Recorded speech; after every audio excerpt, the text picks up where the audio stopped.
trade they're calling it for robot layer. A lot of the students, until I say it, have no idea that I'm blind. Abstraction, I think I pretty much enjoyed it from day one. I can't see the students, I can't see their screens, anything like that.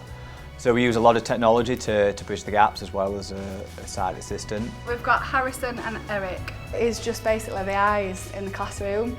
Simon manages everything else. I am just there just to let him know that someone's got their hand up and someone needs him. You'll see you have 2 questions. He's created software to help him understand his classroom better. Students don't see this. Students just see a gentleman at the front of a room that's delivering really good lessons. Whenever there's a slide appear on the screen, I've got something speaking in my ear at 350 words a minute, so I know what's going on the slide.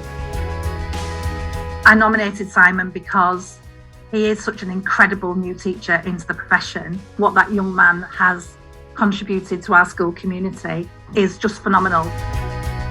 He inspires them in lots of different technology, and they know more than they ever did before, but in ways that they wouldn't have done before. He's a great teacher. He does whatever he can for the class. He always tries to explain everything the best he can. He's able to captivate all the students with just how in-depth he knows stuff. He's got a system set up with robots, and he's brought a 3D printer in that he prints robots that you get as rewards. He's really everything that you'd want to see in a great teacher. He's passionate about his subject, but then the way he inspires children in the use of technology, and he really brings it to life.